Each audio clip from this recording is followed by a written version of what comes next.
Cari maklumat dan berita politik yang bebas, kupasan yang tepat, panas. Dapatkannya secara eksklusif hanya di Jom Channel. Komitmen kami, pentasan berita Isnin hingga Jumaat. Berbicara dan isu semasa, kami garapkan secara langsung. Panel-panel berkaliber dan profesional. Interaktif, pandangan anda kami raikan. Jangan lupa bersama kami di setiap hujung minggu dalam edisi khas mingguan. Jom Channel, moving forward, sharing a new experience.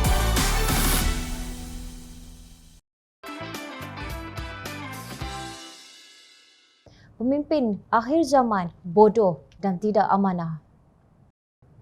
Kemarin, sebahagian daripada Lembah Kelang ditimpa bencana banjir kilat yang dahsyat. Ratusan kereta tenggelam. Kerugian yang ditanggung oleh rakyat sama ada memiliki kereta atau tidak belum dapat dianggarkan. Apa kaitan bencana ini dengan pemimpin akhir zaman yang bodoh dan tidak amanah? Islam melarang amanah daripada dikhianati dan tadbir urus negara dijalankan oleh orang yang bukan ahli dalam bidang yang sewajarnya. Dalam kes yang ekstrim, tikus ditugaskan membaiki labu. Namun itulah yang berlaku sebagai fenomena akhir zaman. Bukannya umat Islam tidak diingatkan. Fenomena akhir zaman ini banyak sekali disebut dalam Al-Quran dan hadis. Cuma apabila kuasa dipegang, mereka yang menghafal Quran dan hadis lupa. Kerana itu rampasan kuasa dihalalkan seperti yang berlaku di Malaysia. Langkah Sheraton pada 23 Februari 2020 kononnya ia dilakukan secara demokrasi. Kononnya Islam terancam, perlembagaan terancam, lalu kerajaan wajar ditumbangkan menerusi tebuk atap. Walhal rampasan kuasa itu adalah pengkhianatan terhadap amanah yang diberi oleh rakyat.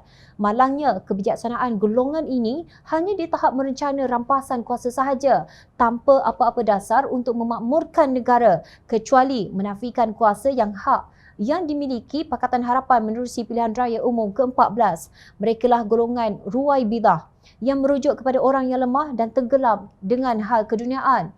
Rasulullah SAW pernah mengaitkan Ruwaibidah dengan zaman akan datang yang sebenarnya sudah sampai di negara ini.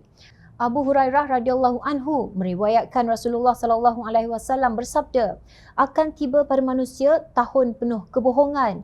Saat itu orang bohong dianggap jujur, orang jujur dianggap bohong, pengkhianat dianggap amanah, orang amanah dianggap pengkhianat.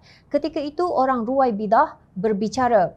Ada orang bertanya, siapa Ruwaibidah itu? Nabi menjawab, orang bodoh yang menguruskan urusan umum. Hadis riwayat Ibnu Majah. Hari ini kita menyaksikan orang yang didapati bersalah kerana menyeleweng mendapat penghormatan dan dipanggil bosku, dan orang yang benar ditolak dan dikatakan menipu. Kini sudah beberapa bulan kita sering dilanda bencana banjir, seolah-olah jentera yang bertanggungjawab kepada rakyat tidak berfungsi. Seolah-olah negara tidak mempunyai menteri yang fungsi mentadbir urus hal ehwal alam sekitar. Sedangkan Kementerian Tenaga Sains Teknologi Alam Sekitar dan Perubahan Iklim yang dahulu diterajui oleh Yeo Bee Yin dan timbalannya Isna Raisah Majlis kini dipecah tiga. Yeo Bee Yin berkelulusan kejuruteraan kimia manakala Isna Raisah kejuruteraan elektrik. Malangnya tempat mereka diganti oleh pemimpin politik yang tidak ahli dalam bidang yang berkaitan. Lebih malang lagi, perkataan perubahan iklim dibuang entah ke mana. Menurut Menteri Alam Sekitar dan Air Datuk Seri Tuan Ibrahim Tuan Man, Malaysia bukan tergolong dalam kategori negara yang terdedah kepada impak perubahan iklim yang ketara. Apa pandangan beliau berhubung banjir kilat di Lembah Kelang ini? Tuan Ibrahim dipetik Astro Awani sebagai berkata, hujan lebat luar biasa dalam tempoh 2 jam menjadi punca berlakunya banjir kilat di ibu negara pada petang kemarin. Dalam tempoh setahun, bacaan hujan adalah 2,500 mm, menjadikan purata bacaan kira-kira 200 mm sebulan. Namun dalam tempoh 2 jam sahaja, bacaan yang direkodkan adalah melebihi 106 mm, iaitu lebih setengah purata bulanan. Aras air Sungai Gombak di stesen Jalan Tun Razak adalah pada aras bahaya dengan bacaan 31.99 meter. Manakala aras air Sungai Gombak di Jalan Parlimen dan Sungai Kelang di stesen Jambatan Tun Perak masing-masing adalah 30.38 meter dan 30.12 meter. Katanya seperti dipetik. Bukankah ini semua tanda perubahan iklim? Kalau sekadar untuk memberitahu media berhubung punca banjir kerana hujan lebat yang sekian-sekian bacaannya, kita tidak perlu seorang menteri khas untuk tujuan itu.